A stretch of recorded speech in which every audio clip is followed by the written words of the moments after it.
नर्मदा जिले से एक अच्छी खबर सामने आई है। दरअसल वहां पर रोड सेफ्टी कमेटी की सक्रिय कामगिरी की वजह से सड़क हादसे कम हो गए हैं और सड़क हादसों के कम होने की वजह से हादसों में जान गंवा देने वाले लोगों का आंकड़ा भी कम हुआ है। नर्मदा में लगातार सड़क हादसे बढ़ते जा रहे थे, इसीलिए रोड सेफ्टी कमेटी हरकत में आई और वहां पर कामगिरी शुरू की गई। खासकर ब्लैक स्पॉट को नियत कर वहां पर स्पीड ब्रेकर समेत की कई सुविधाएं खड़ी करवाई गई, जिसकी वजह से पिछले काफ़ी वक्त में वहां पर हादसों में कमी देखने मिल रही है। अगर जिले में हुए मार्ग हादसों की बात की जाए तो साल 2021 में वहां पर 98 सड़क हादसे हुए थे, वहीं साल 2022 में 91 सड़क हादसे हुए थे और साल 2023 में 85 लोग सड़क हादसे की वजह से अपनी जान गंवा चुके थे।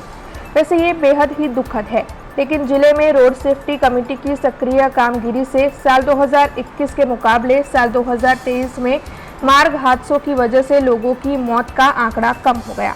ब्लैक स्पॉट को दूर करने की वजह से अच्छी कामगिरी दिखी और सड़क हादसे और उनसे जुड़े हुए मृत्युआंक कम हुए। नर्मदा जिल्ला में मार्ग अकस्मातनी आंकड़ाकीय माहिती में वर्ष 2022 में कुल 91 अकस्मात थयेला हता, तेमज वर्ष 2023 में कुल 85 फेटल अकस्मातो थयेला हता, जेनी सरखामणी में वर्ष 2022 करता वर्ष 2023 में कुल 13.26% घटाडो नोंधायेलो छे।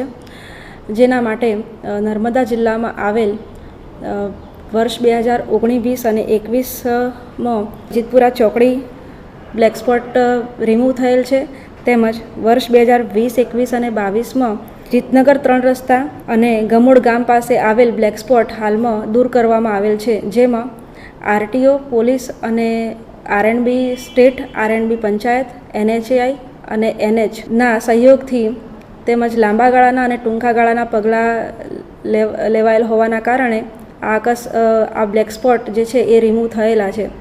વધુમાં આરટીઓ, પોલીસ દ્વારા જિલ્લામાં આવેલ શાળા, કોલેજો તેમજ જાહેર માર્ગો ઉપર જનજાગૃતિના કાર્યક્રમો કરીને માર્ગ અકસ્માત ઘટાડવાના કાર્યક્રમો કરીએ છીએ, જેના લીધે મોટરિંગ પબ્લિકમાં માર્ગ અકસ્માતો કેવી રીતે ઘટાડી શકાય તેમજ ફેટલ અકસ્માતો કેવી રીતે ઓછા થાય તેને લગતા અવેરનેસ પ્રોગ્રામો કરવાથી આ માર્ગ અકસ્માતમાં ઘટાડો નોંધાયેલ છે। અત્યારે અમે ઇન્ટરસેપ્ટર વાહન પર ફરજ છે મારી। અત્યારે જે આપણે જોઈ રહ્યા છીએ તે સ્પીડ ગન છે। એના દ્વારા over speed, helmet, seat belt અને 3 સવારી અને ચાલુ ફોન ઉપર ડ્રાઇવિંગ એવા અલગ અલગ પ્રકારના અમે મેમ આપતા હોઈએ છીએ।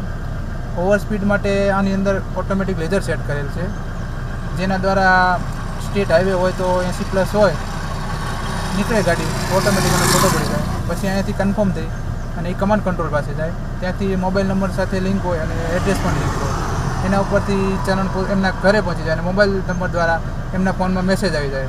એવા અલગ અલગ મેમો અમે આ ઇન્ટરસેપ્ટર વાન દ્વારા स्पीड गन और लेजर द्वारा आपता हुए छे। हमसे जुड़े रहने के लिए हमारे YouTube चैनल को सब्सक्राइब करें और नई वीडियो की नोटिफिकेशन के लिए बेल आइकॉन को दबाएं।